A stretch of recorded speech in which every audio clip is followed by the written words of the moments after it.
Hey everybody, hope you're doing well. Join me and the Stig from Top Gear in our exploration of the Calvinist Protestant Reformation and the Catholic Counter-Reformation. That's what's next today. By the way, if you've never heard of the English show Top Gear, hilarious. It's a show about cars, but the three old English geezers who host the show challenge each other to do just incredible and bizarre things. Anyway, Chapter 17, Section 4, More Protestant Reformation. There were two important Protestant Reformation thinkers who ran cities in Switzerland. One of them was a guy named Ulrich Zwingli. Ulrich Zwingli ran the city of Zurich. He believed that the church should be more a memorial in Jesus' memory than it should be the idea that Jesus comes down and visits us. I'll give you an example of that. In a previous episode, I think we might have talked about transubstantiation. The idea that when the priest is at the front of the room, if it's a Catholic church, what the Catholics believe happen is that the priest says the words over the bread and the wine, and they literally become the flesh and blood of Jesus. Jesus enters, Jesus takes the substance, transubstantiation, and changes the substance. Lutherans believe, according to the best of my research, that what happens is Jesus chooses to come down and enter the bread and the wine, but it doesn't literally transform. There's no transubstantiation going on. It's consubstantiation, the idea that Jesus joins with the bread and the wine. What Ulrich Zwingli said in his Protestant church in Zurich was that none of that really happens. What happens is we are remembering Jesus. It's a memorial ceremony for Jesus. And Jesus doesn't jump in, the substance doesn't change at all. So Ulrich Zwingli, he taught that people ought to fix the corruption in the church and have more control over it. The Catholic Church wasn't okay with having people like Ulrich Zwingli challenge their domination. And so the Catholics invaded Switzerland and conquered the city of Zurich and took it away from Ulrich Zwingli, killing him in battle. The legend that people who believe in Zwingli say, the legend is that his body was captured, he was burned at the stake, but his heart refused to burn no matter what they tried. And the Catholic Church had to finally give up and bury the heart. So, interesting. Not sure if it's true. Another important reformer at this time in the church, probably the most important other than Martin Luther, was a Frenchman named John Calvin. John Calvin was born in France, grew up in France, but moved to Switzerland at the time of the Protestant Reformation because the people in Switzerland were more willing to become Protestant than the people in France. Calvin was invited to take over an entire city, the city of Geneva. In his book, The Institutes of the Christian Religion, John Calvin said that God had already determined, before he even made planet Earth, he knew that you were going to exist. He knew that I was going to be sitting in this room doing this historical lecture. He knew what your ultimate fate is, and mine. So John Calvin believed in an idea that's called predestination. And that is the people who are the elect will end up going to heaven. The people that God determined before the earth even cooled, before he made the ocean and the land. God had already determined what your fate is and mine. Predestination. Our destiny in heaven or hell has been predetermined by God. So that idea is predestination. And Calvin ran the city of Geneva, Switzerland. He was invited to come and run the city. Now, Calvinists believe, and I said this in a previous episode, Calvinists believe that the government should be run by the religion, called a theocracy. Whereas Martin Luther felt that government and religion should be separate. Instead, John Calvin felt that the religion should be running the government in a theocracy. The rules in Calvin's Geneva were really super strict, and they actually didn't like living under Calvin, and they kicked him out. But the issue was, after they kicked him out, there was a plague and several disasters happened, and the people of Geneva said, well, maybe Calvin was the one stopping all these disasters from happening. So they invited him back to run the city again. There was a Scotsman who went to Geneva, and his name was John Knox. Again, we talked about him in the Mary Queen of Scots bonus episode. John Knox took Calvinism from Geneva and brought it to Scotland, where it was called Presbyterianism. So the Presbyterian religion. Calvinism was brought back to Scotland. These Calvinists under John Knox took over the country, and when Mary Queen of Scots came back from France, she didn't run Scotland for very long, even though she was the legitimate ruler, because John Knox was running the country and basically forced her out for her scandals. In England, there's a branch of the Calvinist church that comes up called the Puritans, so-called Puritan because they wanted to purify religion from all of the corruptions of the Catholic Church. In France, there were also Calvinists, except the name in France for these people was Huguenots. Huguenots. Huguenots. That's the correct pronunciation. I've even checked it with several French teachers. So, Huguenots. But the problem for Huguenots was that obviously they felt they should be running the government at a time when a Catholic king was very strongly in charge of France. They got into a lot of fights with the kings of France and ended up being persecuted several times. In 1572, they ended up getting slaughtered, thousands and thousands of them, overnight in something called the St. Bartholomew's Day Massacre. We're going to handle that in a little bit more depth in another episode. Just a massive moment in French history, the St. Bartholomew's Day Massacre. There was another group of Protestants, not Calvinists, not Zwingli followers. These people were in Germany, and they were called the Anabaptists. The Anabaptists believed that it was wrong to baptize babies, because babies can't consciously want forgiveness. They can't consciously believe that Jesus is the Son of God, and therefore any baptism of a baby is wasted effort. So Anabaptists believed you had to wait until people could consciously make the decision to become Christians. Obviously, this gets them in a lot of trouble with other Christians because, according to the ideas of the Catholic Church and most Protestants, if a baby dies without being baptized, it doesn't have the sin, the original sin, of Adam and Eve taking the apple, the forbidden fruit, not necessarily an apple. Some people thought it was a fig, some thought it was a bunch of other fruits, pomegranates.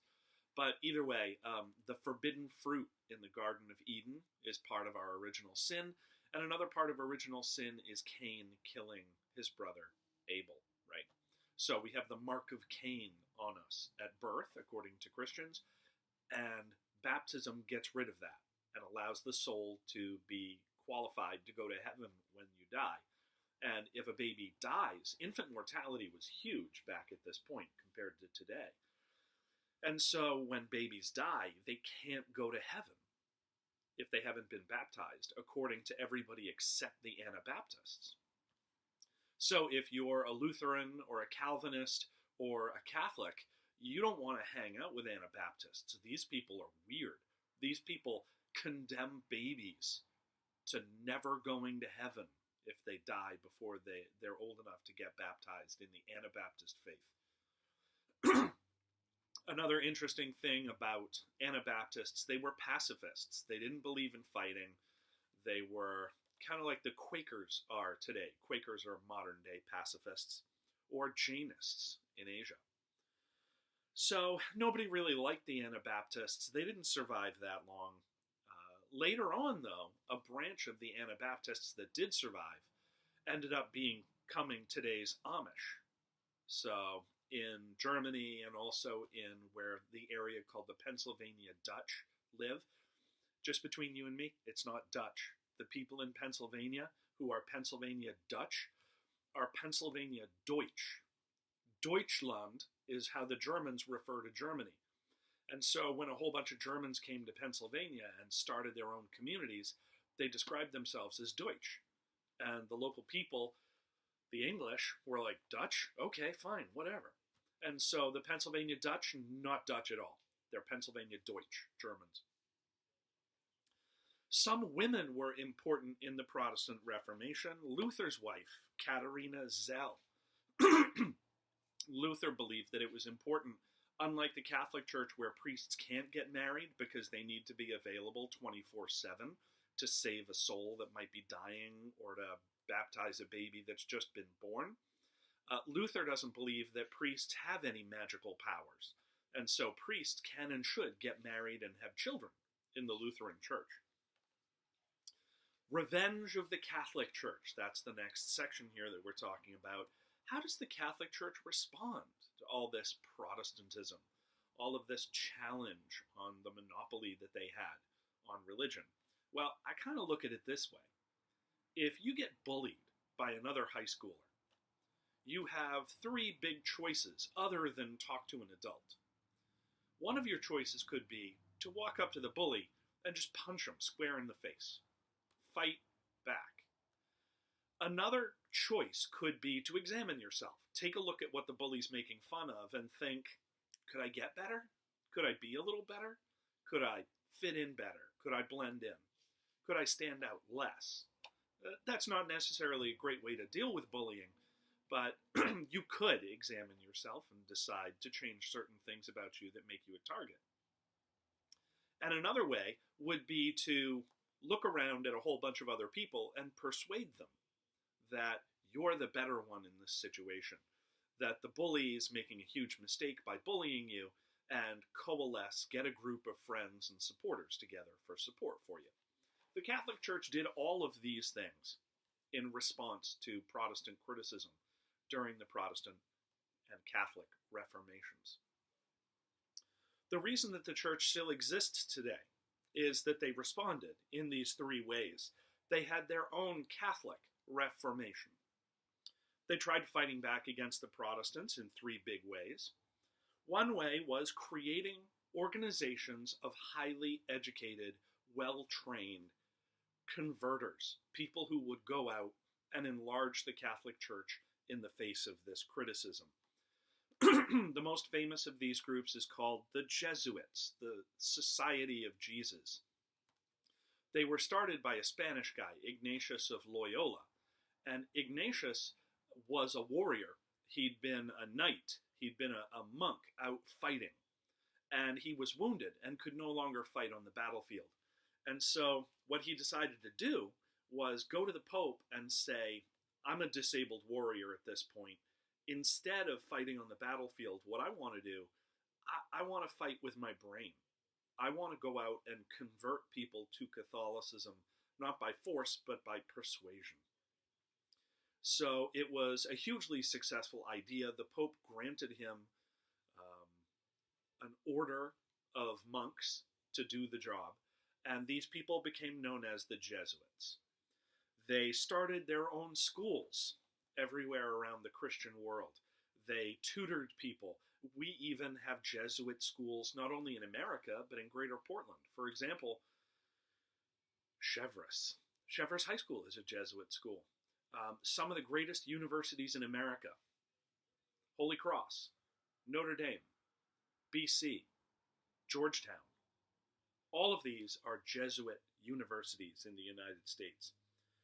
They went outside of Europe as well. In addition to starting their own schools, they also converted foreigners. When they went to Asia, they converted Chinese people, Japanese people. They came to North America and converted Native Americans in Quebec province and in the Maritime provinces, and even in Maine. which was French territory for a while. Another way that the Catholic Church fought back was to take a look at themselves and fix what was wrong, because they recognized that Luther wasn't wrong about 100% of the trash he was talking about the Catholic Church, so they decided to improve themselves, to fix some of the problems. They refused, though, in all of their meetings, they refused to change any of their basic core beliefs, like you have to go through the church to get to heaven. You can't just read the Bible on your own and get to heaven. You have to do it through the priests, through the bishops, and through the Pope. You have to listen to the Pope, because the Pope is God's choice on earth. These are part of the absolutely core beliefs called dogma. The church refused to compromise on any of its dogma. Pope Paul III called for something called the Council of Trent, which is where all of the most important church leaders and the greatest church thinkers met to discuss what was on the table to change and what could not be changed. They met off and on for about 20 years. They'd meet for like 3 weeks and then take a couple of years off and then meet for another 3 weeks to handle some other problem that had been brought up in the meantime. So the church agreed at this point, we were wrong to sell God's forgiveness, indulgences. Indulgences should no longer be sold to the highest bidder.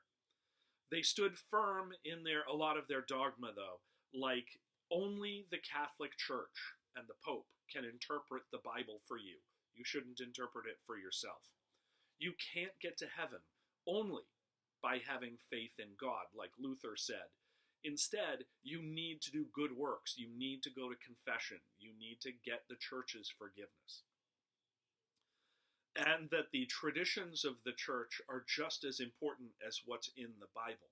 These are all core parts of the Catholic dogma they refuse to compromise on. Now, I also told you that the Catholic Church responded in another way, fighting back with like a punch in the face to Protestantism. And yeah, they did. And it was brutal. The church set up something called the Inquisition. And the Inquisition punished people who spread heresy, which is another way of saying ideas that go against the mainstream religious dogma. They burned books for everyone who went against the Pope and the church.